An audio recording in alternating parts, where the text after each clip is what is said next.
Hey, it's Rachel, and I want to talk to you about why I'm not a big believer that we should use behavior charts to motivate better behavior in our children. I'm going to tell you what I think we should do instead.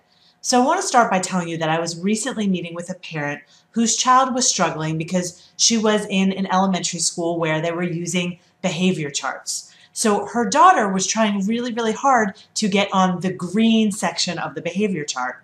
And she would try every day, but every day she would inevitably be in the yellow or the red zone of the behavior chart. And this child was getting more and more upset. And ultimately, the parent came to me because her daughter was thinking that there was something wrong with her. She was thinking, well, because I can't ever get to the green, I must be doing something wrong. There's something wrong with me. And I see this over and over. It's not that behavior charts in themselves are bad, but they work well to motivate behavior for the kids who can already act positively on their own.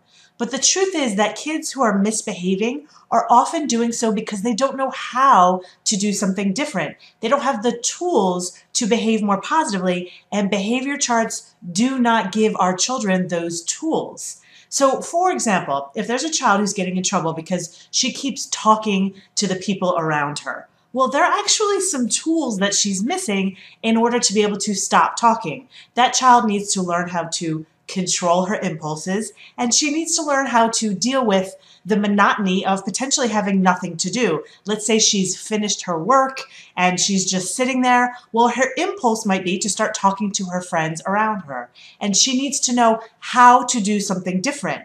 But behavior charts are only going to show that she has talked again and she's going to go to yellow and then eventually the red zone. So what I think we need to do instead of just using behavior charts is we need to teach our children the tools they need to be successful. We can teach kids how to control their impulses, and it's actually kind of fun to do this. We can use games like Simon Says or Red Light, Green Light to get them used to controlling their impulses.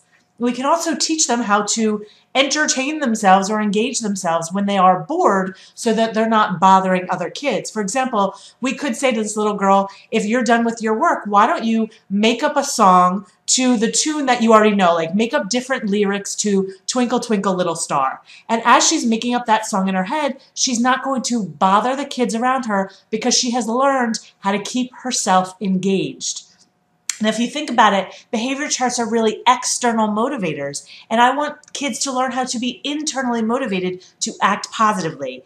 Teaching them tools instead of relying on behavior charts is more likely to motivate them to do the right thing because they know how to do the right thing. So if you have any questions about this or any thoughts, feel free to reach out to me at rachel@rachel-bailey.com. I'll see you next time.